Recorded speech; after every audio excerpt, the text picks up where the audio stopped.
tusome kitabu kile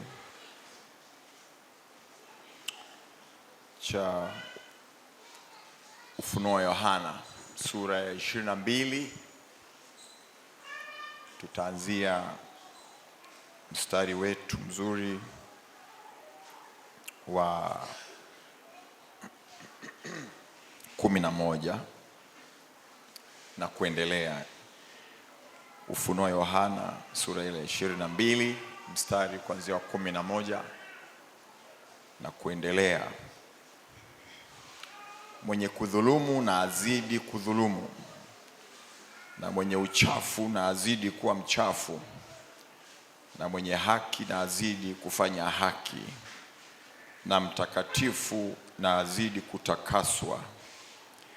Tazama naja upesi, na ujira wangu pamoja nami, kumlipa kila mtu kama kazi yake ilivyo. Mimi ni Alfa na Omega, mwanzo na mwisho, wa kwanza na wa mwisho. Heri wazifuao nguo zao, wawe na amri kuuendea huo mti wa uzima, na kuingia mjini kwa milango yake. Huko nje wako mbwa na wachawi na wazinzi na wauaji na hao waabuduo sanamu, na kila mtu apendaye uongo na kuufanya. Mimi Yesu nimemtuma malaika wangu kuwashuhudia ninyi mambo hayo katika makanisa. Mimi ndimi niliye shina la mzao wa Daudi, ile nyota yenye kung'aa ya asubuhi. Na Roho na bi harusi wasema njoo, naye asikiaye na aseme njoo, naye mwenye kiu na aje, na yeye atakaye na ayatwae maji ya uzima bure. Na mshuhudia kila mtu ayasikiaye maneno ya unabii wa kitabu hiki. Mtu yeyote akiyaongeza, Mungu atamuongezea hayo mapigo yaliyoandikwa katika kitabu hiki. Na mtu yeyote akiondoa lolote katika maneno ya unabii wa kitabu hiki, Mungu atamuondolea sehemu yake katika ule mti wa uzima na katika ule mji mtakatifu, ambao habari zake zimeandikwa katika kitabu hiki. Yeye mwenye kuyashuhudia haya asema, naam, naja upesi. Amina na uje Bwana Yesu. Neema ya Bwana Yesu na iwe pamoja nanyi nyote, na watu wa nyumbani mwa Mungu tukasema amina. Na watu wa nyumbani mwa Mungu tukasema amina. Na watu wa nyumbani mwa Mungu tukasema amina. Na watu wa nyumbani mwa Mungu tukasema amina. Na watu wa nyumbani mwa Mungu tukasema amina. Na watu wa nyumbani mwa Mungu tukasema amina. Uje Bwana Yesu na uje upesi. Na watu wa nyumbani mwa Mungu tukasema amina. Ndugu zangu, Yesu anakuja, hata kawia. Yesu anakuja na hakawii. Anakuja na anakuja kulitwaa kanisa safi, takatifu, lisilo na makunyanzi, lisilo na mawaa. Kanisa ambalo amejinunulia yeye mwenyewe kwa damu yake takatifu. Anakuja kwa ajili ya hilo. Anakuja kwa ajili ya biharusi wake. Mwanzo sura ya 1 na mstari wa 1. Biblia inasema hapo mwanzo Mungu aliziumba mbingu na nchi. Na alipoziumba mbingu na nchi na vyote vilivyomo, alikiri na akasema ni njema sana. Alipoumba akasema ni njema. Alipomaliza akasema ni njema. Alipomaliza kwenye maji, baharini, viumbe njema, nchi kavu njema. Na alipomuumba mwanadamu akasema tazama ni njema sana. Namchukua mwanadamu huyu hapa ambaye aliumbwa na Mungu kwa sura na kwa mfano wa Mungu. Andika, wewe unaandika. Nafurahi nikiona mtu anaandika. Mungu akamuumba mwanadamu kwa sura yake na kwa mfano wake. Sura ya Mungu ni nini? Sura ya Mungu sio kipande cha mbele cha kichwa unachokiona. Sura ya Mungu sio kama ya kwangu wala ya kwako. Sura ya Mungu ni mambo matatu kwa wakati mmoja. Namba moja, asili ya Mungu. Namba mbili, maadili ya Mungu. Namba tatu, na ni muhimu kuelewa hii, itakusaidia kwenye maeneo mengi sana. Sura ya Mungu ni asili ya Mungu, God's nature. Sura ya Mungu ni maadili ya Mungu, God's morals. Sura ya Mungu ni tabia ya Mungu, God's character. Alipomuumba mwanadamu, Mungu akawa ameachia sura yake, akamuumba kwa mfano na kwa sura yake. Maana yake huyu mwanadamu ambaye ameonekana kuwa ni mwema sana, yuko njema sana, alikuwa na asili ya Mungu ile ile, alikuwa na maadili ya Mungu yale yale, alikuwa na tabia ya Mungu ile ile, mpaka pale ambapo shetani akaja, nyoka anamwambia Hawa, hivi Mungu aliwaambiaje na mkasemaje? Wakazungumza. Hawa alijibu vizuri sana, hakukosea, alipatia. Kumwambia tumeruhusiwa kula yote isipokuwa mti ule pale, matunda. Kugusa tusiguse. Mungu alisema tukigusa tutakufa hakika. Tusile wala kugusa, hata tukifanya hivyo tutakufa hakika.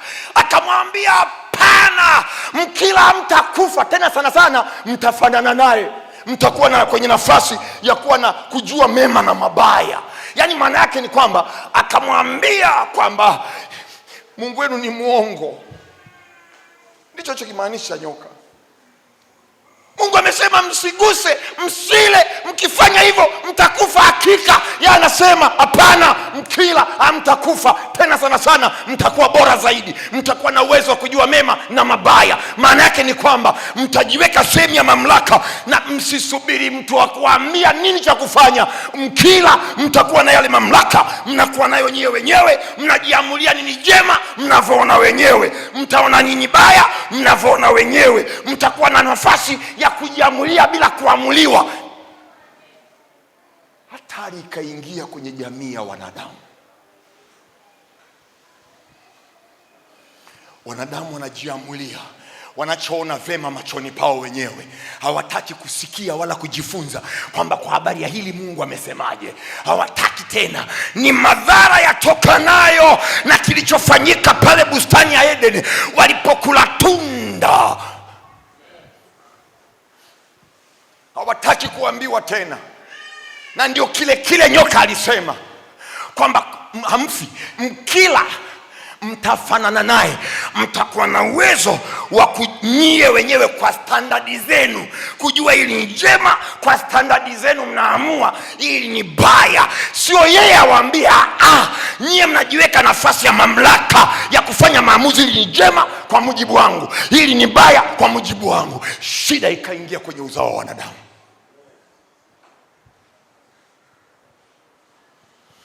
Alichokipoteza Adamu na Hawa ni sura ya Mungu. Akapoteza ile asili ya Mungu. Mungu ni mtakatifu kwa asili. Akapoteza mwanadamu maadili mema ya kimbinguni, akaanza kuiumba, anaishi kama hayawani. Mwanadamu sio mnyama. Mwanadamu ni kiumbe aliyeumbwa na Mungu kwa sura na kwa mfano wake. Mbwa hajaumbwa hivyo, wala paka, wala ng'ombe, wala punda. Wanyama wote hawajaumbwa kama ulivyoumbwa wewe. Wewe sio mnyama, wewe ni mwanadamu na uliumbwa kwa sura na kwa mfano wa Mungu. Sema amina.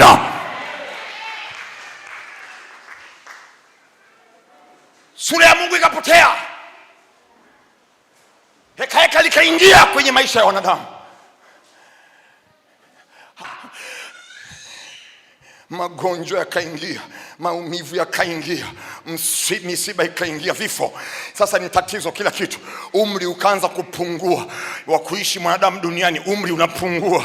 Wenzetu mwanzoni walikuwa wanaishi karibia miaka 1000 ya umri wa kuzaliwa. Leo ukifikisha miaka 60 umekongoroka, yani unaenda kwenye zahanati maalum ya wazee, kwa sababu hospitali za kawaida hazikuwezi tena. Yani mishipa, ukisema inauma hapa, huku inavuta, ukisema hapa inauma, huku imebana. Miaka yenyewe ni 60 ya kuzaliwa. Ni kwa sababu ya dhambi, ni kwa sababu ya uovu, ni kwa sababu ya kumkaidi Mungu yametukuta yote haya.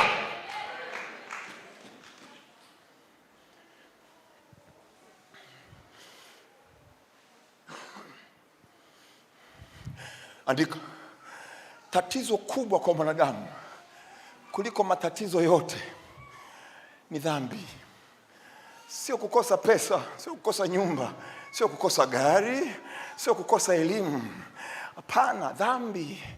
Dhambi ndio tatizo kubwa baya kwa mwanadamu kuliko chochote. Bora uwe masikini kuliko maskini Lazaro, aliandikwa kwenye Luka 16, lakini umesamehewa dhambi zako, una heri wewe. Bora usijue kusoma na kuandika, lakini umesamehewa dhambi zako na una safari ya kwenda mbinguni. Bora usiwe na mke au usiwe na mume, lakini unajua kwa hakika jina lako limeandikwa kwenye kitabu cha uzima cha mwana kondoo. Bora ukakosa fedha na dhahabu, lakini una hakika majina yatakapoitwa na watu wako litaitwa. Jamani, Bwana asifiwe. Nasema Bwana asifiwe.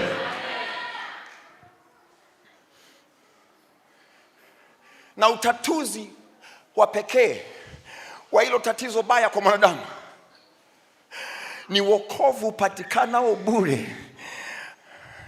Wokovu wa Yesu Kristo upatikanao bure kwa njia ya imani.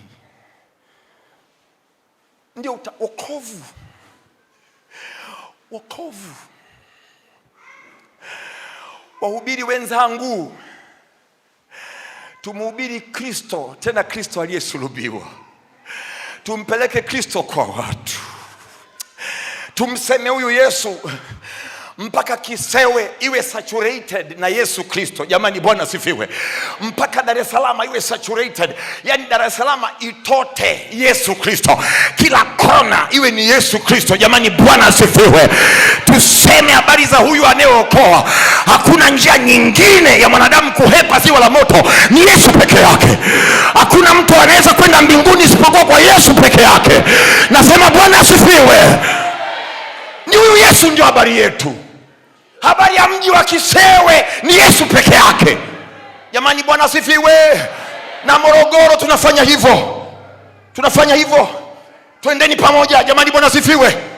Tunawatia nguvu, na nyie mtutie nguvu. Tutiane nguvu. Tumseme Yesu kwenye ulimwengu uliopotea huu, kwenye ulimwengu ulioharibika huu. Watu wanamtaka Yesu. Jamani, Bwana asifiwe. Mwanadamu kapotea, kajiharibia mwenyewe. Sasa analia, anazaa kwa uchungu. Ni mateso, ni vifo, ni misiba. Umri umepungua wa kuishi duniani. Mwanadamu anasema ni mafupi sana, tena yamejaa taabu. Maisha yamekuwa mafupi na yamejaa taabu. Imetokana na nini? Dhambi. Andika, dhambi ni uasi. Dhambi ni uasi. Dhambi ni kwenda kinyume na mapenzi ya Mungu. Dhambi ni uasi, na uasi ni kwenda kinyume na mapenzi ya Mungu. Kile Mungu anapenda, we ukipendi dhambi.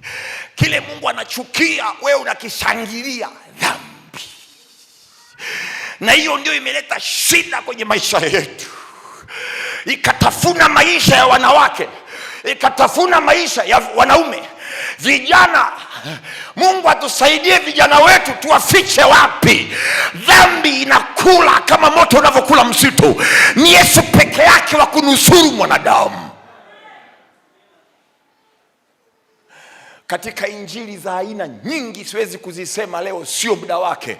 Injili moja na ya kweli na ya pekee inayofurahisha moyo wa Mungu, injili ambayo Baba mwenyewe alianza, mwinjilisti wa kwanza Baba Mungu wa mbinguni, injili aliyohubiri akaipokea mwana wa pekee Yesu akaihubiri. Yesu akasema, nimewatuma mkaihubiri. Hiyo inaitwa ni injili ya upatanisho. Andika, injili ya upatanisho.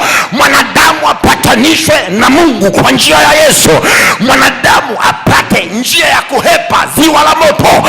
Mwanadamu asiteketee, bali awe na uzima wa milele. Injili ya upatanisho, hiyo ndio injili moja na ya pekee na ya kweli. Injili ya kumnusuru mtu asiende ziwa la moto, hiyo ndio injili naitaka.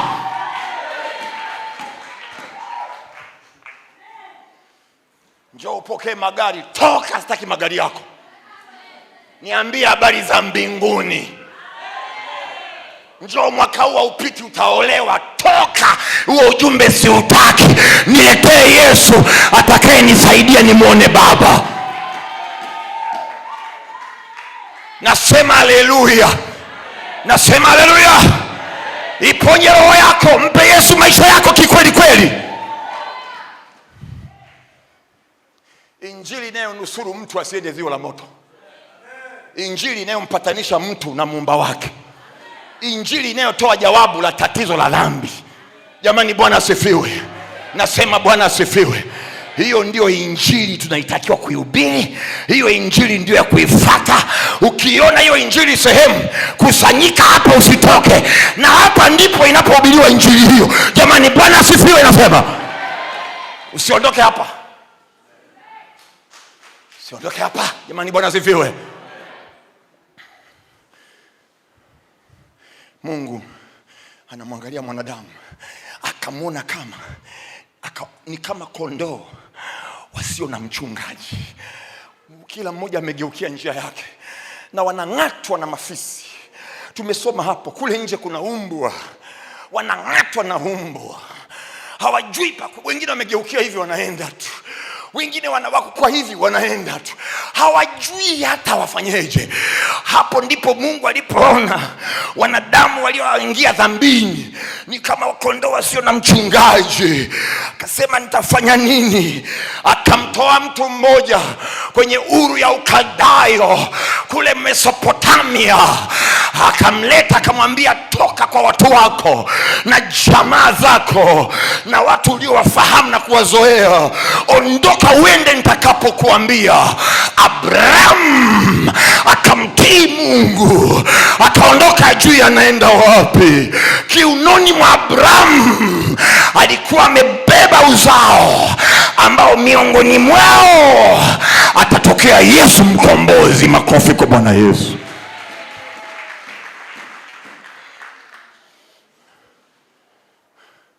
Ibrahim akamzaa Isaka, Isaka akamzaa Yakobo, Yakobo akamzaa Yuda na ndugu zake.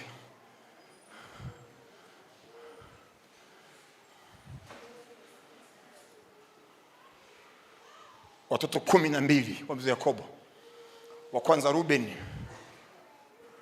unashuka mpaka wa mwisho kabisa Benjamin. Watoto wakakua, kila mtoto akawa kabila. Baadaye kila mtoto akawa taifa. Yakawa ni makabila 12 ya mzee Israeli.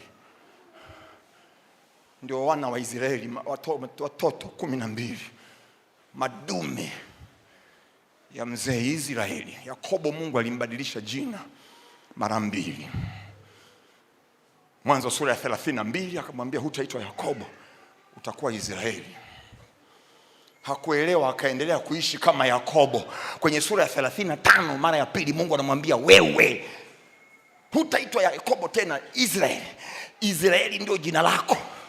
Ndio anashtuka sasa, anaanza kuishi kama Israeli sasa. Yakobo yule ndio Israeli. Watoto 12 wa Yakobo ndio wana wa mzee Israeli.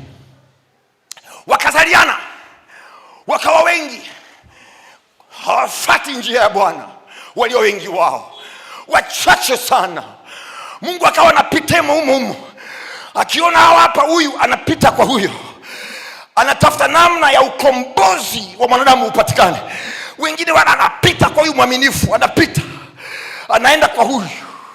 Kuna wakati njaa ilipiga sana Israeli, familia ya watu 70, sehemu nyingine imesema 72, wakaenda Misri. Walisikia Misri kuna chakula cha kutosha. Ulimwengu ulipata njaa mbaya sana.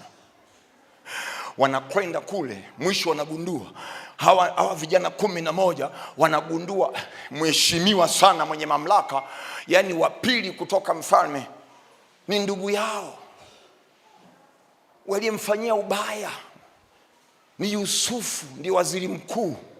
Wanakuja kugundua, kwa aibu wanainama, wanasujudu. Ile ndoto ikatimia aliyoyotaga. Jamani, Bwana asifiwe. Umeokoka leo, wanakutukana usijali. Umeokoka leo, wanakusakama usijali. Watakuita mwenda wazimu, watakufukuza na ukoo, usijali. Wewe sio wa kwanza, kwa kuwa umemkimbilia Yesu, na kuhakikishia utakuwa salama. Nasema utakuwa salama. Nasema utakuwa salama ndani ya Yesu. Sikiliza,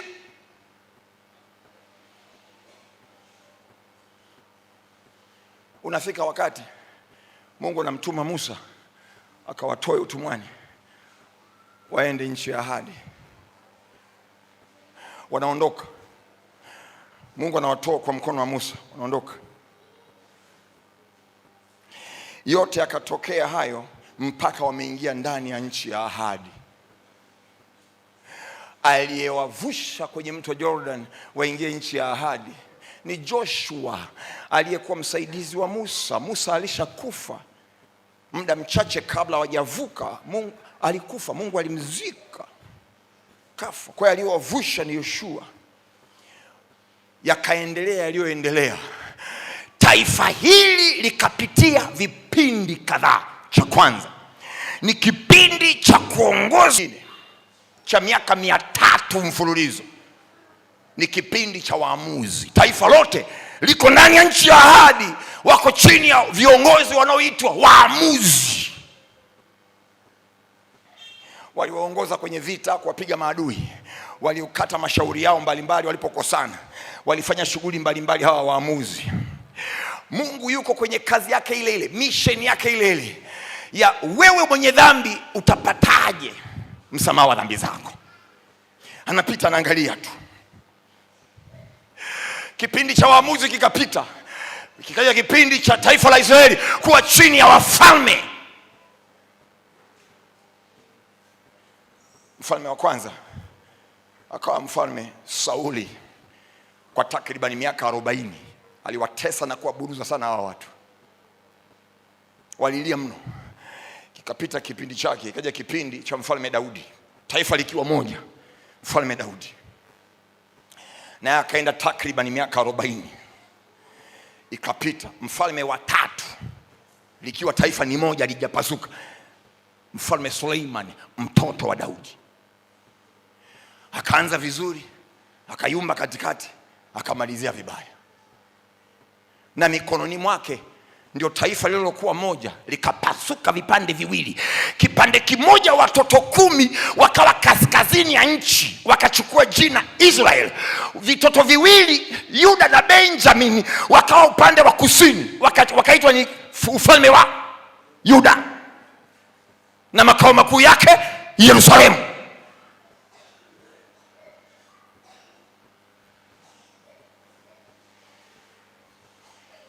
Mungu yupo tu, anakutafuta. Anakutafuta tu kwenye kila vipindi, anakutafuta tu. Ni namna gani usamehewe dhambi zako, namna gani unaweza ukaingia mbinguni, namna gani uhusiano wako na Mungu utarejeshwa, ni namna gani utahepa ziwa la moto. Mungu alibaki pale pale kwenye misheni yake, hajawahi kuondoka.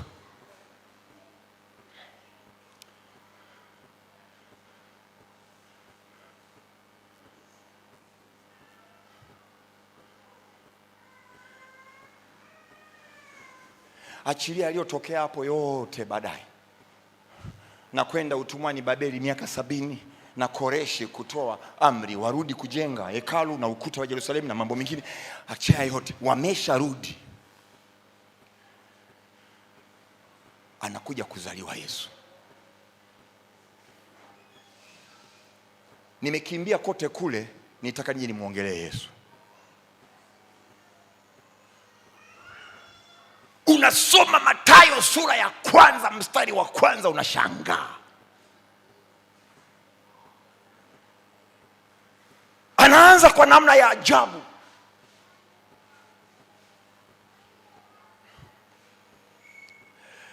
Mathayo 1:1 inaanza kwa namna ya ajabu sana, kwa sababu inamuunganisha huyu Yesu aliyezaliwa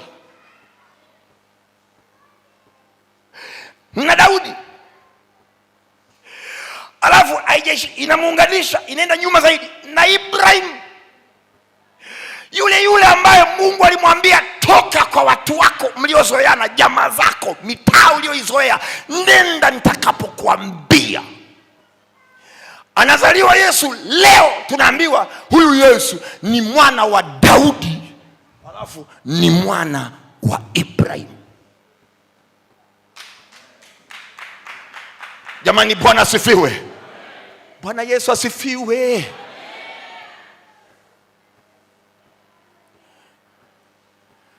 Yesu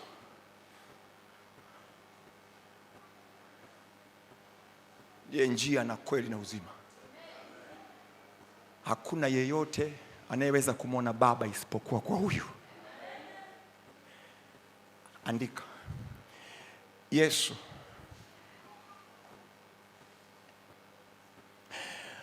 ni Mungu mwanadamu. He is God man. Maana yake Yesu huyu ana asili mbili kwa wakati mmoja, na hizi asili hazichanganyiki kuzaa kitu kipya, na hizi hazichanganyikiwi kwamba zitapoteana, na hawezi kuzipoteza hizo asili mbili alizonazo. Alafu ni Yesu peke yake mwenye hali hiyo, kwa sababu Yesu ni Mungu na ni nafsi ya pili katika Utatu Mtakatifu. Asili yake ni Mungu 100%. Jamani, haleluya! Ni Mungu, lakini huyu akavaa mwili kama wa kwako, ya pili ya wanadamu kwa 100%. Nisikilize, wasioelewa wanabeza sana wanadamu wa Yesu, wanabeza, hawajui kumbe alivaa mwili kwa faida yao, hawajui.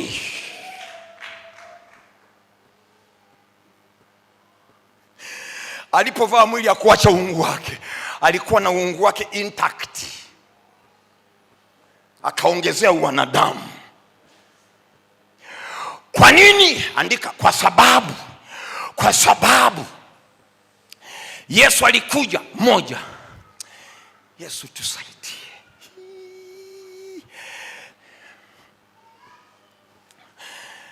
Alipozaliwa Yesu alikuja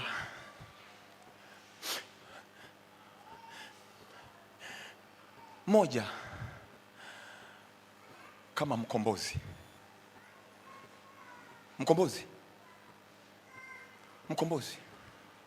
Mbili, alikuja kama Mwokozi. Tatu, alikuja kama kuhani mkuu wa milele, kwa mfano wa Melkizedeki. Tuongelee kidogo hapo, tumzungumzie Yesu.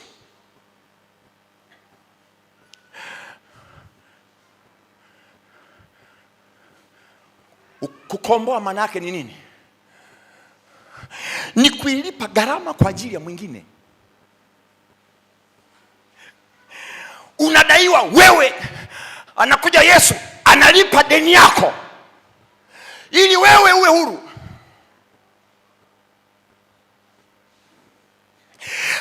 Anajibebesha mzigo wa kwako, wewe usiendelee kubeba mzigo. Analipa deni.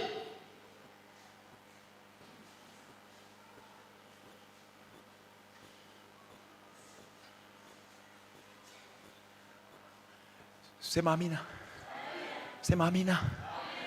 Sema amina, mtu wa Mungu. Yesu mkombozi, mwokozi na kuhani mkuu wa milele. Unapoandika ile wa milele, hakikisha umeandika. Ina maana huyu sio kuhani mkuu tu, ni wa milele. Hafi huyu. Ule ukuhani wa Kilawi kwa kina Haruni kule, Biblia ukisoma inakwambia umri wa chini ili uqualify kuwa kuhani kwenye taifa la Israeli ni miaka 30. Alafu ukifikisha miaka 50 unatakiwa ustaafu. Una nguvu au una? Kwa hiyo makuhani kwenye mfumo ule wa kuhani wa Kilawi walikuwa wanakuja wanaondoka. Wengine hata wafikishi hiyo miaka ya kustaafu, wanaugua au wanakufa kabisa, anaingia mwingine. Kwa hiyo ukuhani wa Kilawi ni mnyonge. Ukuhani wa Kilawi haukufua dafu. Ukuhani wa Kilawi haukutoa majawabu kwa wanadamu. Ilikuwa ni kivuli tu. Kulikuwa na hitaji awepo kuhani ambaye hafi, haugui, hafi na ana kikomo na wala hawezi kustaafu. Akaja Yesu. Na sharti ili uwe kuhani lazima uwe mwanadamu. Sijui unaandika hiyo. Sharti la yani ili uwe kuhani lazima uwe binadamu. Malaika hawezi kuwa kuhani, au roho hata kama ni takatifu vipi. Roho, a spirit cannot be the priest. Cannot never be a priest. Lazima uwe mwanadamu. Angalia, ndio maana ikabidi Yesu avae mwili. Anaanza safari ya kuwa mkombozi. Alipovaa mwili, ameanza safari ya kuwa mkombozi, na safari ya kuwa mwokozi, na safari ya kuwa kuhani mkuu wa milele. Tuzungumzie hapa sifa za mkombozi. Ili uwe mkombozi, sifa ya kwanza, for you to be a goel, ili uwe mkombozi, for you to be a redeemer, ili uweze kulipa gharama, deni ya huyu umlipie. Sifa ya kwanza, lazima uwe ndugu wa karibu wa huyo unayeenda kumkomboa. Yesu sasa ni Mungu asili yake ya awali kabisa. He is God. Ili aje kuwa mkombozi katika ile hali itagoma. Kuna kanuni ya kwanza ya kuwa mkombozi, lazima uwe ndugu wa karibu ya hao unaenda kuwakomboa. Angekosa hiyo sifa. Ili Yesu awe ndugu yetu wa karibu, awe ndugu yetu wa karibu, ilibidi avae mwili kama wa kwako. Akatimiza sharti la kwanza la yeye ya safari ya kuwa mkombozi wetu. Akafanyika, Biblia inasema akawa ndugu yetu wa karibu. Kwa hiyo pale unaweka tiki, sifa ya kwanza. Kwa kuvaa mwili ilikuwa ni kwa faida yetu. Asingevaa mwili tungekosa mkombozi. 2, sifa ya kuwa mkombozi namba 2, lazima uwe na damu isiyo na hatia. Ndiye aliyezaliwa kwa namna ya pekee kuliko wote. Alitimiza kipengele hicho kingine cha yeye sasa afae kuwa mkombozi wako. Mmoja, anakuwaje ndugu yako wa karibu? Lazima avae mwili kama wewe. Anakuwa mimba tumboni mwa mwanadamu Bikira Mariamu, alafu anakuwa na mwili. 2, awe na damu isiyo na hatia. Vinasaba vyake, DNA yake, angetokana kwetu sisi hapa, angekuwa amejicontaminate, angekuwa ameshajipollute, amejichafua, asingefaa kuwa mkombozi. Sifa ya pili, awe na damu isiyo na hatia. Ndio maana ile mimba ndani ya bikira ilitungwa kwa uwezo wa Roho Mtakatifu. Hakuzaliwa kwa mapenzi ya wanadamu mke na mume. Ile mimba ilitungwa kwa uwezo wa Roho Mtakatifu. Jamani, haleluya. Hakukuwa na tendo la ndoa kati ya Yusufu na Mariamu.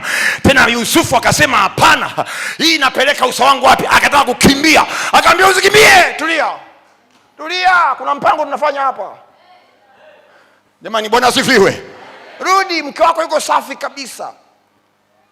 Mungu anamleta mkombozi duniani, anatakiwa mkombozi awe na sifa ya kwanza, awe ndugu wa karibu wa huyu, awe na mwili kama kwetu. 2, awe na damu isiyo na hatia, manake mimba itungwe kwa uwezo wa Roho Mtakatifu. 3, ziko sifa 4. 3, ili uwe mkombozi. 3, huwezi kuwa mkombozi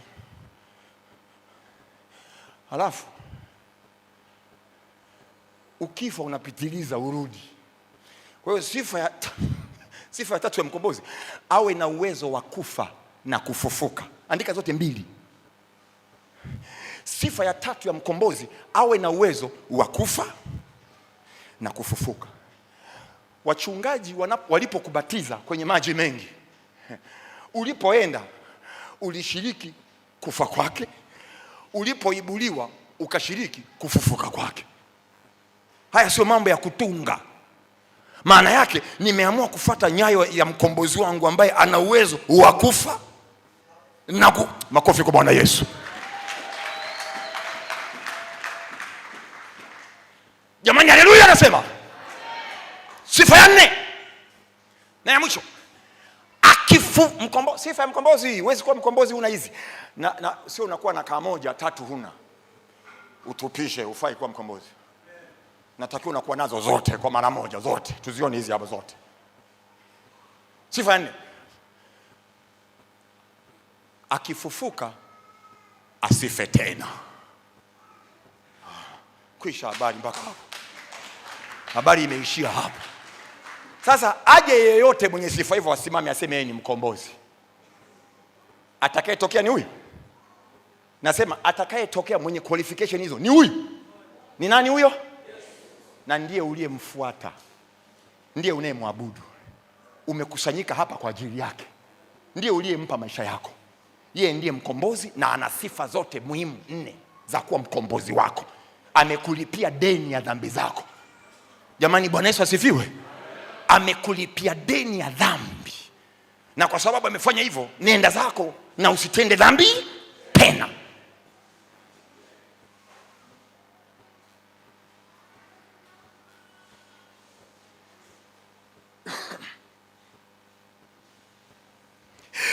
Kwa hiyo amezaliwa huyu hapa Yesu ambaye ni mkombozi. 2, ni mwokozi. 3, ni kuhani mkuu. Asante mzee Amani. Ni kuhani mkuu wa milele. Ili inoge hilo eneo la kuwa kuhani mkuu wa milele, ngoja niongee. Ukisoma maandiko matakatifu, Mungu alitoa maagizo kwa Joshua walipovuka Jordani wakaingia nchi ya ahadi. Yale mambo ya ukuta wa Yeriko, mambo yote achana nayo. Mungu alimwambia hii ardhi igawegawe, kila kabila uligawie kaeneo kake. Kwa hiyo wakagawiwa, kina Simeoni huku, kina Efraimu huku, kina Manase pale, kina Yuda hapa, nani po huko. Mungu ametoa maagizo. Lakini Mungu akaenda hatua moja fulani ya ajabu sana. Akaenda hatua mbele moja, akamwambia kwenye mto Jordani huu kushoto, tenga miji 3 na upande wa mashariki atakuwa salama muda wote atakapokuwa ndani ya mji wa makimbilio, kwa sharti moja, kama yule kuhani mkuu ambaye alikuwa ni mtawala kwa majira hayo amefanya tukio, akiendelea kuwa hai. Lakini umeshaelewa, ukicheka maana umeelewa. Kuhani mkuu yule aliyekuwa kwenye cheo kwa wakati huo akitenda, akifa, huyu halali yenu, mnamfuata humo humo, mnamchukua, mnamfanya mnavyojua, aliua ndugu yenu. Kwa hiyo kuhani mkuu kwenye mnyororo wa wanadamu ule, kina Haruni wale wote, ulikuwa ni kuhani mkuu mnyonge. Haukuwa na majibu kamili, haukuwa na ukombozi. Kila kitu kilikuwa ni kivuli, kila kitu ni kivuli. Ukombozi kivuli, kila kitu kivuli, nguvu kivuli. anashangilia hapa, yuko huru kwamba hata mkija mpaka hapa anamwambia dori dori, anamfanya chochote, na yuko mko hivi, humgusi, ila akikumbuka anasema hai, asije akafa kuhani mkuu huyu. Kwa hiyo yuko huru, lakini sio huru kweli kweli.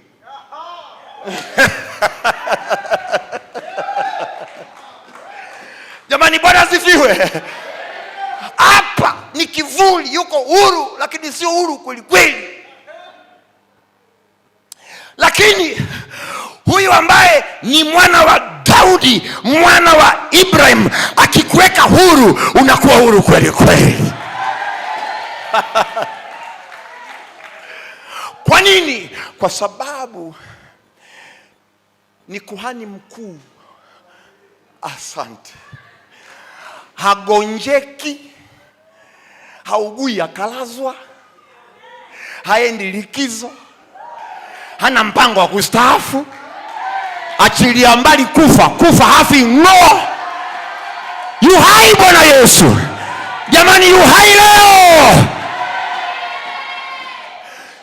Tunaposherehekea Yesu kuwa hai, ndio ujue mapana yake. Jamani, Bwana asifiwe. Tunaye kuhani wetu mkuu wa milele kwa mfano wa Melkizedeki. Bwana asifiwe. Huyu Yesu apewe sifa. Ndio maana kulikuwa na hitaji la muhimu la Mungu Baba amwachilie mwanae pekee aje kwetu duniani, aje kuwa mkombozi. Ili awe mkombozi, moja, awe ndugu yako ya karibu. Kwa namna gani? Avae mwili kama wa kwako, awe kaka yako mkubwa. 2, awe na damu isiyo na hatia. Mimba ilivyotungwa ndani ya tumbo la bikira mpaka leo is a mystery. Wanabiolojia hawana jibu mpaka leo. Ndio ujue nguvu ya Mungu ilivyo. Wanasayansi hawana jibu. Imekuaje? Yaani bikira yuko tu hivyo anasema shokara bobo shantarara, mimba. Inawezekanaje? Hakuna sayansi inaweza kutoa jibu ya hiyo. Hayo ndio yanaitwa maingilio ya kiungu. Mungu ameingilia kati na akatenda yeye mwenyewe. Jamani, Bwana asifiwe. Awe na damu isiyo na hatia. Lakini 3, nikasemaje? Hawe na uwezo wa kufa na kufufuka. Sasa Pastor Emmanuel, Lazaro si alifufuka? Ni kweli, ila alikufa tu tena. Kwa ile sifa aliipoteza. Ni kweli alifufuliwa na Yesu mwenyewe, ila alikufa tena. Katika waliofufuka na akabaki kuwa hai zaidi ya miaka 2000 iliyopita ni mmoja tu, Yesu Kristo mwana wa Mungu. Ndio maana anaitwa mzaliwa wa kwanza wao wengi, wa ndugu wengi. Mzaliwa wa kwanza wa waliokufa. Maana yake hata wale wapendo waliokufa bado wametulia, wamestarehe bado makaburini. Yeye peke yake ndiye ametoka kama limbuko. Jamani, Bwana asifiwe. Nasema asifiwe. Akatimiza ile kanuni ya yeye kuwa mkombozi wetu, kwamba awe na uwezo wa kufa na kufufuka. Kabla hajafa aliwaambia mtalivunja hekalu. Asante, afu kwa siku ya 3 nalijenga. Wakamwambia hivi, ukija huyu sijui ile vumbi ya kuranda ambao imemwingia kichwani. Ili hekalu wazee wamehangaika zaidi ya miaka 40 wanalijenga. Wewe kijana unazaliwa hapa, tunakuona juzi unatuambia una uwezo wa kuvunja hekalu na kujenga kwa siku 3 unajenga wewe. Hawakujua alikuwa anaongelea kwa habari ni jamani, kifo chake mwenyewe. Mwili wake mwenyewe. Aliwatahadharisha kabisa. Ili akifufuka msiseme amebahatisha. Aliwaambia mapema nitakufa. Wanafunzi kawaambia, akasema kila alipoweza. Na akawaambia 3 tu, nikienda hivi hesabuni tu 1 2 3 niko nje. Jamani, Bwana Yesu asifiwe. Na ikawa vile vile kama alivyosema.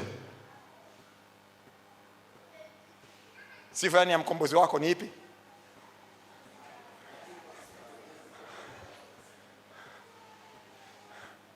Maandiko yanasema hata saa hii ameketi mkono wa kulia moyo. Sema amina. Na naomba miongoni mwenu huku mmoja asome. Naomba ruhusa tutumie lugha mbili, ya Kiingereza na Kiswahili kwenye andiko hilo. Kuna kitu utakiona kizuri sana. Waebrania sura ile ya 7. Nisaidie kusoma mstari wa 7 na wa 8. Asante sana. Ndio.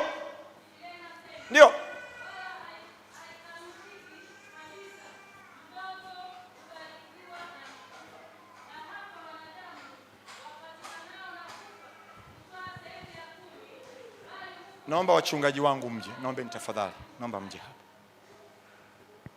Simama hapo hapo. Naomba mje wachungaji wangu. Hapa tu. Nafikiri na wengine wote tafadhali, kama nitapata kibali hicho. Naomba mje wachungaji wenzangu, mje hapa. Baba, njoo mama hapa. Mungu na wengine wanaowakilishwa hapa sijawabagua kama watakuwepo. Mungu amewapa hawa dhamana ya kutuchunga sisi, kutulisha sisi, kutulea sisi, kutuonesha uzima wa milele, kutuombea.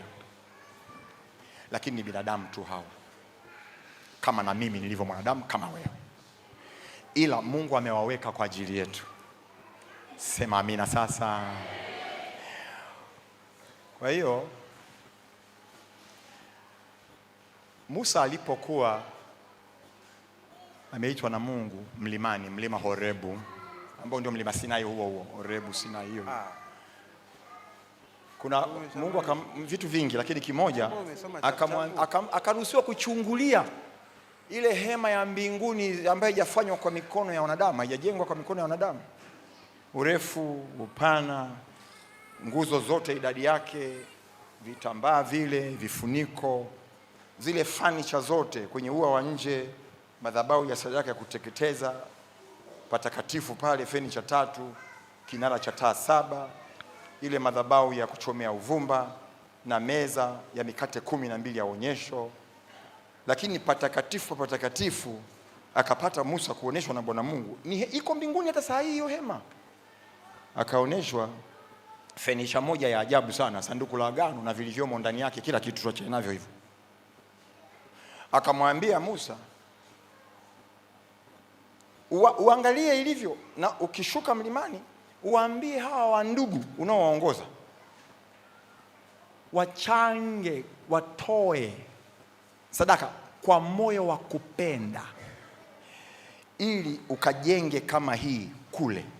Alafu mimi nitakutana na ninyi kwenye hiyo hema mtakayojenga.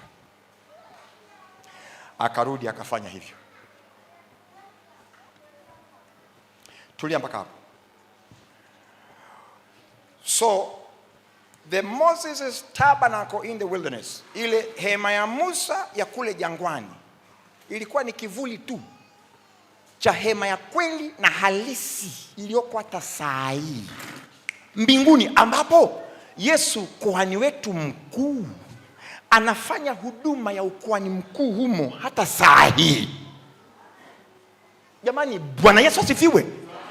Angalia sasa, ukiwa na noti ya shilingi 10,000 ukatumia kwa matumizi yako, imeisha hiyo. Lakini ukiwa na noti ya shilingi 10,000 ukatoa kama sadaka au ukatoa kama zaka, kwa minajili hii sasa naongelea zaka, ikawa ni zaka, noti ile noti unapoiachilia kwenye kisonzo cha sadaka, ikaenda mule ndani kwenye ulimwengu wa roho, saa hiyo 10,000 zaka Yesu ameipokea pale juu. Na kama kuhani mkuu anahitaji awe na kitu cha kushika cha kwako, ambacho kwa hicho ataingia patakatifu pa patakatifu kwa Baba mbinguni. Chaka imetoka hiyo. Sasa angalia, wanapopokea hawa ambao ni mwili kama wa kwetu, wenye miili ya kuzeeka na kuchakaa na kufa, wao hupokea zaka zetu. Lakini wakishavipokea kwenye ulimwengu wa roho, Yesu kuwa ni mkuu. Huyu ni Yesu cha kushika mkononi, aingie kwenye ile hema patakatifu ili na yeye afanye kazi ya kikuhani mkuu ya kwenda, na anayeruhusiwa kwenda kuingia patakatifu ni kuhani mkuu peke yake. Na ndio Yesu yuko kule saa hii. Naomba usome tena, mtumishi wa Jehova, na mwenye English version tafadhali, naomba kama unayo iandae pale, alafu usome. Ukipata KJV inakuwa nzuri, King James version. Waebrania sura ya 7 mstari wa 7 na 8, nasoma kwa jina la Yesu. Asante. Wala haikanushiki kabisa kwamba mdogo hubarikiwa na mkubwa. Mdogo hubarikiwa na mkubwa. Na tendo linafanyika kila Jumapili, kila inafanyika na mkono wa baraka, mkono wa baraka, mkono wa baraka. Jamani, Bwana Yesu asifiwe. Usidhani ni masiala hayo. Huo sio mchezo wa kitoto. Endelea. Na hapa wanadamu wapatikanao na kufa hutoa sehemu ya 10. Tulia. Na hapa duniani wanadamu wenye miili ipatikanayo na kufa hutoa sehemu ya 10, hupokea. Unaleta, tunapokea.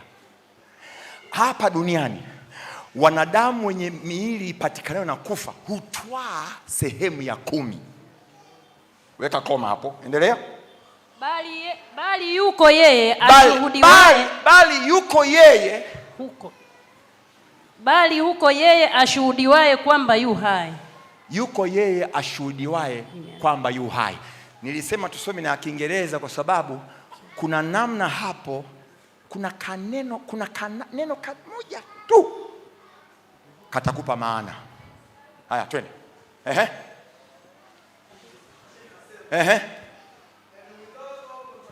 Yes, and without all contradictions,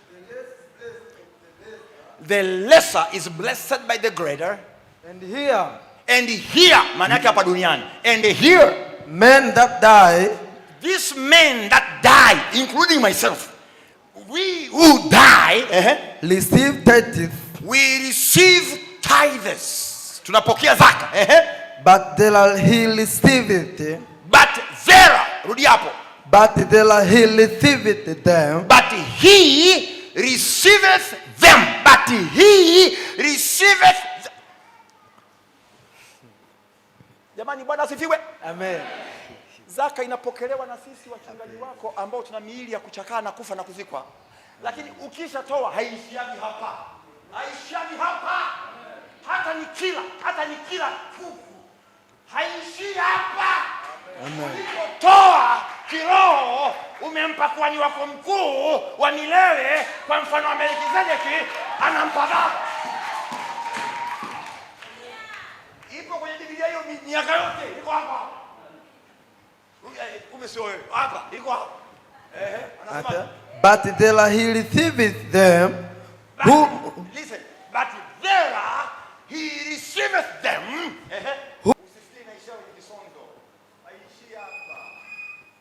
Anapokea huyu kwa niaba. Saa hiyo imekuwa tendo la kiroho. Ni vile una mgonjwa yuko hapa, unasema pokea uzima. Neno linakwenda, mtu ananyanyuka, hapa katikati kimetokea nini? Ili neno linakuaje uzima kwa huyu? Ndio hiyo. Hii sadaka inakuaje ifike mbinguni? Na nimepokea hapa. Ni tendo la kiroho. Geuka mwambie wenzako ni tendo la kiroho. Mwambie tena ni tendo la kiroho. Jamani, Bwana asifiwe. Sasa nilikuta nimeirudia huko. Asanteni wachungaji wangu, naomba mpumzike. Haya, makofi kwa Bwana Yesu.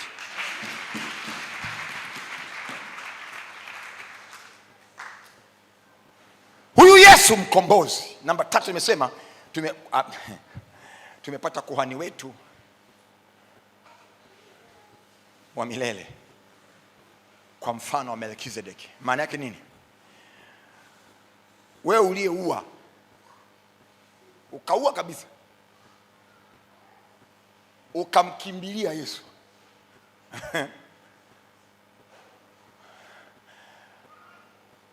Mungu anamwambia Musa, tenga na sio Musa, na Joshua, tenga miji 6. Hebu sema 6.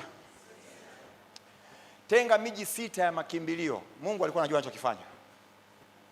Ile miji ya makimbilio ilikuwa ni kivuli, inampa mtu ahueni ya muda mfupi tu, na anaishi roho juu. Na akisema Mungu asije akafa kuhani Haruni, Mungu mtunze amke kesho yuko hai, kwa sababu akifa yule anadakwa. Andika, ndio maana Yesu ni mji wetu wa 7 wa makimbilio. Ile miji 6 haikusaidia wanadamu. Yesu anatokea, yeye ndiye mji wa 7 na wa mwisho wa makimbilio. Ukimkimbilia Yesu, uwe umefanya uhalifu wa namna gani mbele za Mungu, ukimkimbilia Yesu kwa moyo wa dhati, unakuwa salama. Sio kwa muda kitambo, unakuwa salama wakati wote. Unakuwa umepata majawabu ya kudumu, kwa sababu huyu ni kuhani asiyekufa. Sasa Yesu anakuja, huyu Yesu sasa. Kuna mambo mengi hapo nitayaacha kwa sababu ya muda, nitayaacha mpaka hapo. Inatosha niongee kitu kimoja. Anakuja Yesu na hata hakawii. Asikudanganye mtu, Yesu hakawii. Kuna ishara makundi makuu matatu, andika. Makundi makuu matatu ya ishara kuthibitisha kwamba Yesu yu karibu kurudi muda wote. Kuanzia ninapoongea, kundi moja la ishara ni ishara kuhusu taifa la Israeli. Yesu amezungumza, ukisoma Mathayo sura ya 24 yote na sura ya 25 yote, andika. Ukasoma Marko sura ya 13 yote, na ukaenda ukasoma Luka sura ya 21 yote, andika. Ukiyasoma yote yale unapata makundi matatu ya ishara. Moja, kuna ishara zinazohusu taifa la Israeli, hili hapa kwa Benjamin Netanyahu. Kundi la pili la ishara kuthibitisha kwamba Yesu yuko karibu ni ishara zinazohusu mataifa mengine baki, the Gentile nations. Mataifa mengine yote ikiwepo Tanzania, wote, acha tu taifa la Israeli. Waliobakia wote kuna ishara. Njaa, matetesi ya vita, matetemeko, sijui nini, yale yote huko. Tatu na mwisho, kundi la mwisho la tatu, ni ishara zinazohusu kanisa. Hali ya kanisa, wewe na mimi ndio kanisa. Hii ni nyumba ya sala, ni nyumba ya ibada. Kanisa ni wewe na mimi. Kwa hiyo kuna ishara zinazohusu hali ya wapendwa, hali ya kiroho ya hawa wapendwa familia ya Mungu. Upendo, kupoa, kumpenda Mungu na kupendana sisi kwa sisi. Unaweka na vitu vingine hapo vya kutosha.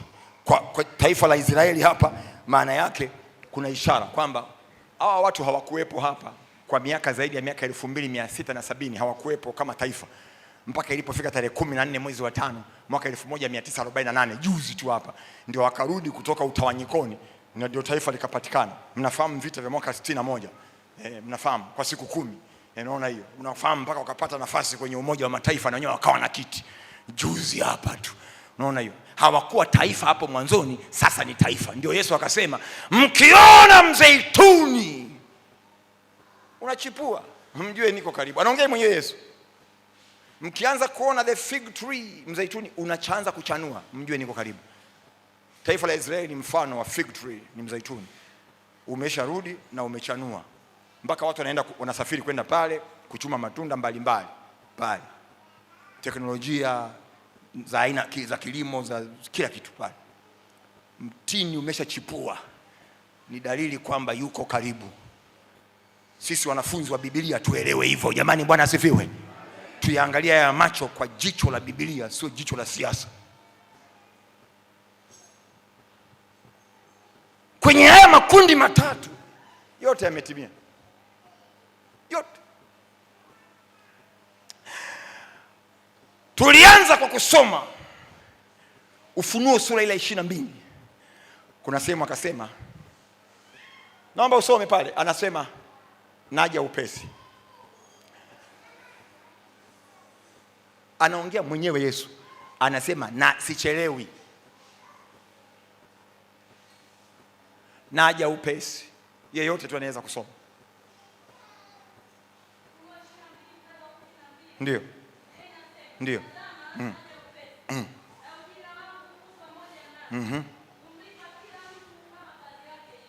Ndio. Kumlipa kila mtu kama kazi yake ilivyo. Sema amina. Sema amina. Sema tena amina. Kwa handa italia.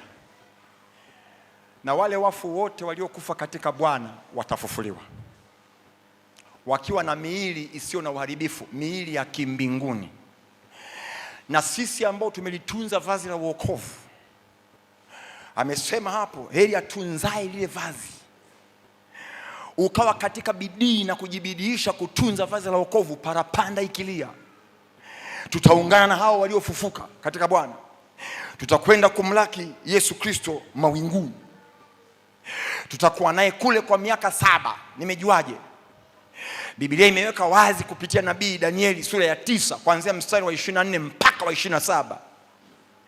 Amepewa neema. Danieli 9 kuanzia 24 mpaka 27. Nabii huyu wa Bwana amepewa neema kuyajua mpaka mahesabu ya matukio, nini itakuwa. Nimesema Danieli 9 mstari wa 24 mpaka wa 27, utashangaa ukisoma hapo. Danieli akapewa mtiririko wa matukio na muda wa kila tukio.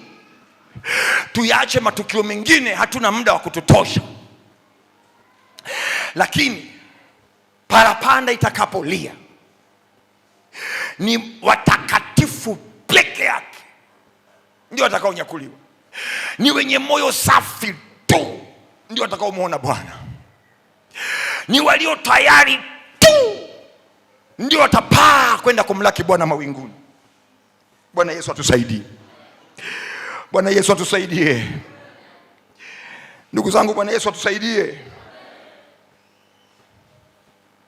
Na tukipaa tukaondoka na wanawake na wanaume na vijana wetu na watoto.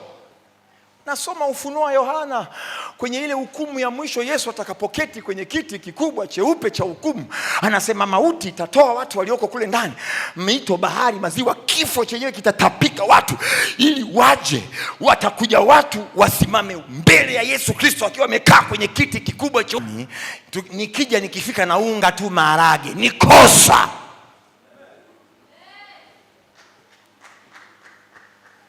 Yohana aliona wafu wakubwa na wadogo wakiwa wamekuja mbele ya kiti kikubwa cheupe cha hukumu. Soma Ufunuo sura ya 22. Hukumu ya wenye dhambi na wadogo wamo. Liimarisheni kanisa la watoto.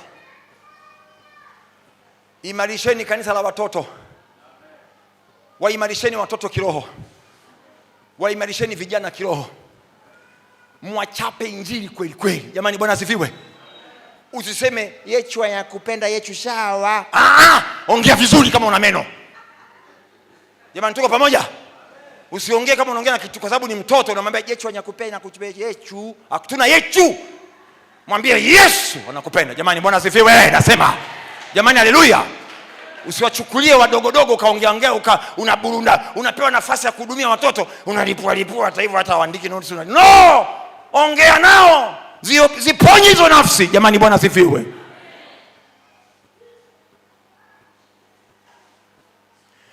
Tutakapopaa kwenda kumlaki Yesu mawinguni, break ya kwanza tutapiga break mbele ya Bema. Bema, B-E-M-A, kwa herufi kubwa zote. Bema ni jukwaa ambalo zawadi hutolewa kwa washindi. Bema. Na kutakuwa na taji aina 5. Na nitamalizia hapo kwa leo.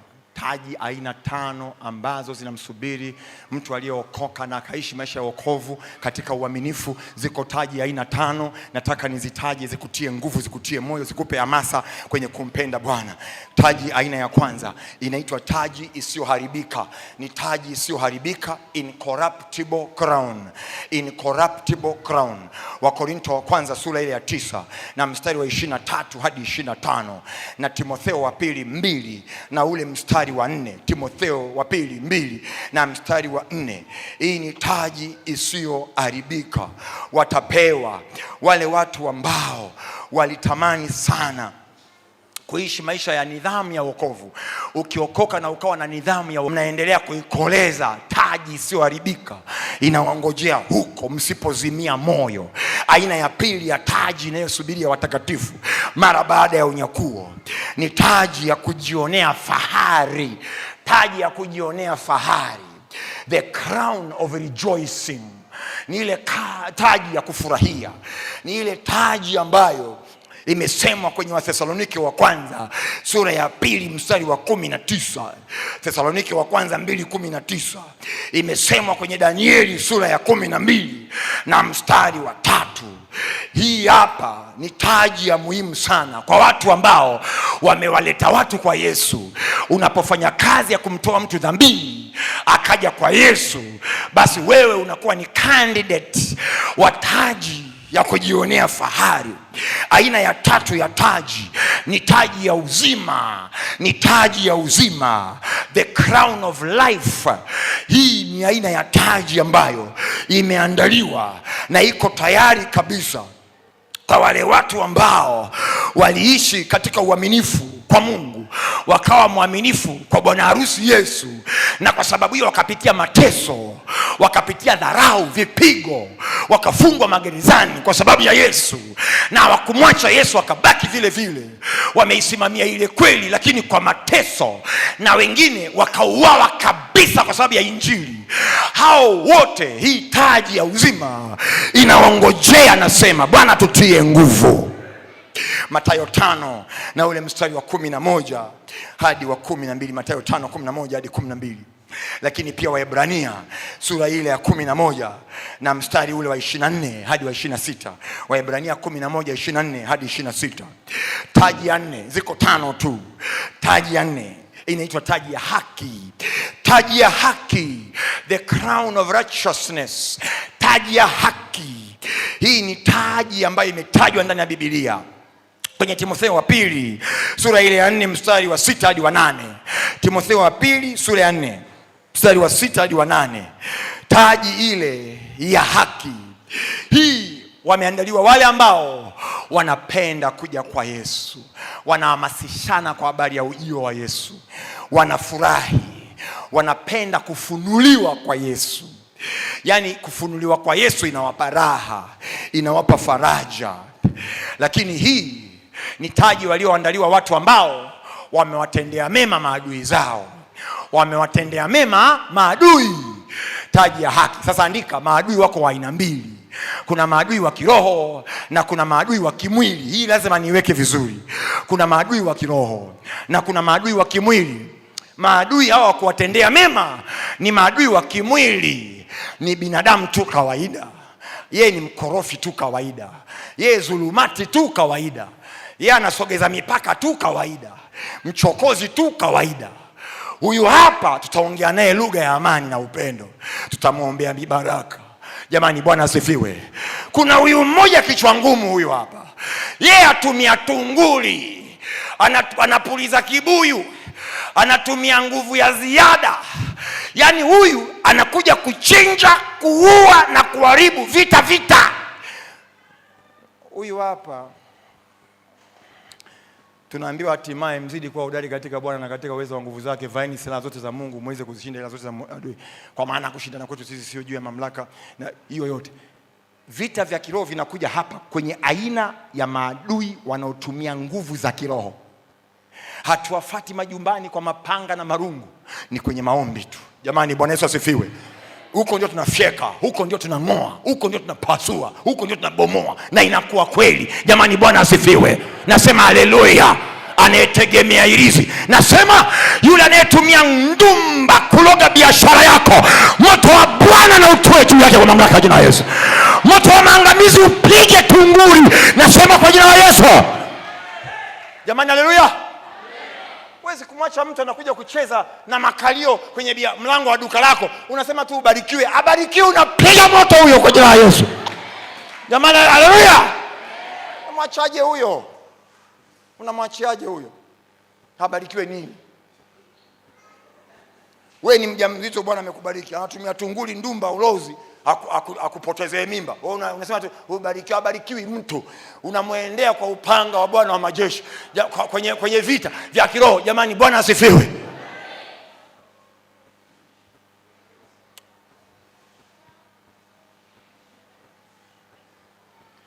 Tano na mwisho, taji ya utukufu. Taji ya utukufu, the crown of glory. Hii ni taji imetajwa kwenye maandiko matakatifu. Petro wa kwanza 5 mstari wa 2 na wa 7. Petro wa kwanza 5 mstari wa 2 hadi wa 4 na maanisha. Petro wa kwanza 5 mstari wa 2 hadi wa 4. Pia Mathayo sura ile ya 10 mstari wa 41 hadi 42. Mathayo 10:41 42. Hii ni taji ambao watapewa wachungaji, wale wanaochunga roho zetu, wanaojitaabisha kwa ajili yetu. Jamani, Bwana asifiwe. Taji ya utukufu, the crown of glory. Hii imeandaliwa kwa ajili ya wachungaji wanaolea, wanaofundisha, wanaotuombea, wanatutia moyo, wanasimama nasi kwenye vita vyetu vya kiroho. Na Bwana ametupa wachungaji hao. Hii pia watapewa wale wanaowalea waongofu wapya. Unakabidhiwa mwongofu wapya, umlee, umfundishe njia ya Bwana mpaka aive kwenye neno, kwenye maombi, kwenye imani asimame. Hii inawahusu pia hao. Lakini pia hii taji watapewa na wale ambao wanawahudumia wachungaji. Wale wanaowahudumia wachungaji. Yesu tusaidie. Unamhudumia mchungaji, yani unafanya tendo la kiutumishi na kihuduma kwa mchungaji lolote, kiasi kwamba akapata tulizo la ufahamu na moyo na mwili, na akafanya kazi ya uchungaji vizuri. Maana yake umeshiriki katika ule wito wa kichungaji, umemsupport. Taji ya utukufu pia. Mimi nimeshangazwa na ninyi watu wazuri wa Mungu. Mungu awabariki. Jamani, Bwana asifiwe. Nimewapenda bure. Nimeshika, kuna picha nimeshirikishwa, nikaishika picha moja hapa. Katibu wetu ana picha, akagawa picha zile za mnachokifanya kwa ajili ya baba na mama mchungaji. Unakwepaje taji ya utukufu? Atakapopokea, wewe unaikwepaje? Jamani, Bwana Yesu asifiwe. Nimejifunza vitu vizuri kwenu. Nimepapenda hapa.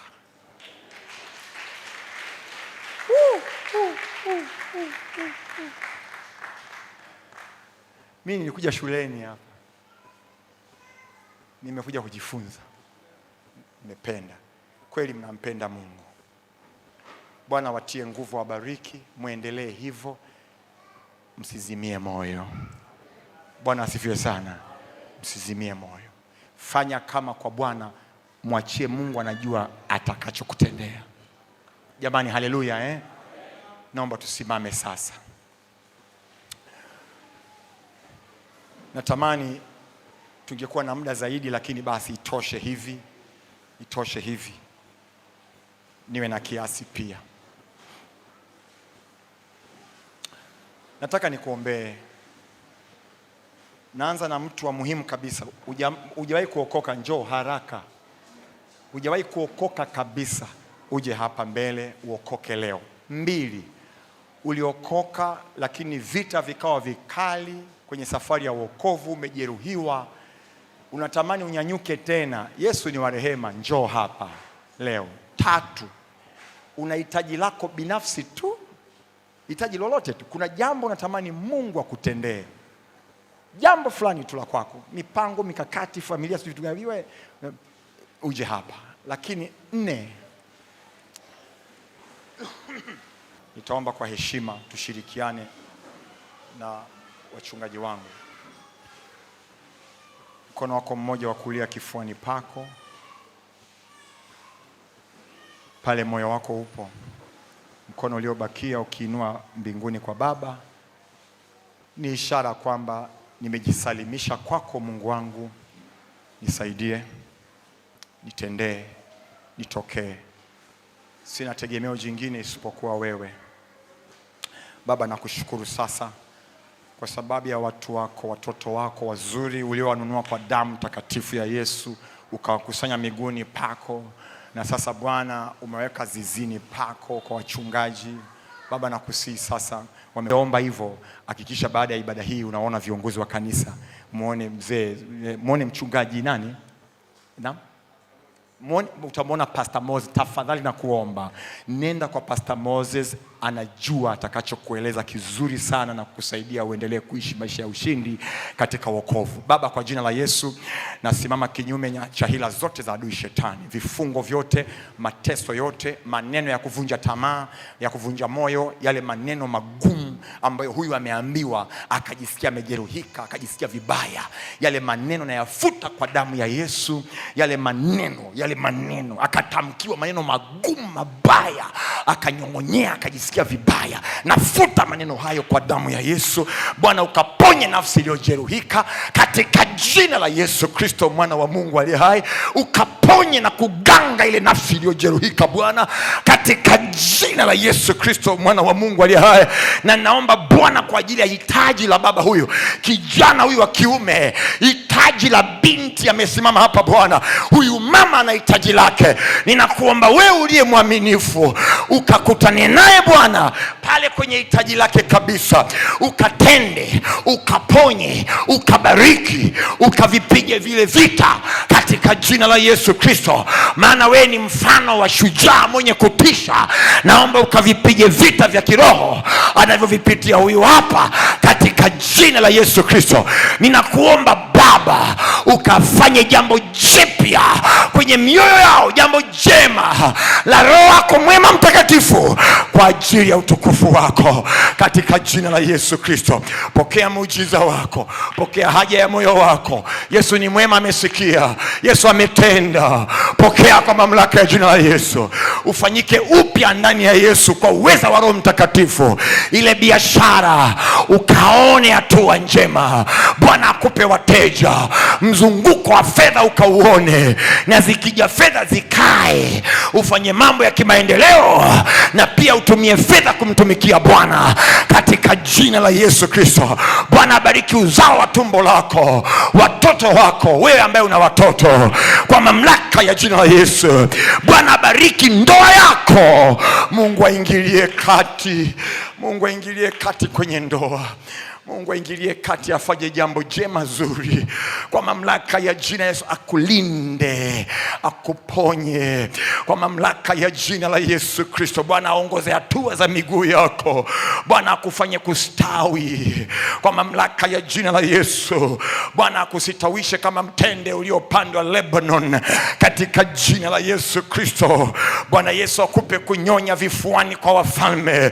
Yesu akupe kunyonya asali kutoka kwenye miamba kwa mamlaka ya jina la Yesu, na asiwepo yeyote atakayeweza kusimama mbele yako tangu sasa kwa jina la Yesu. Beria zote zimevunjika, vizuizi vyote vimetoweshwa kwa mamlaka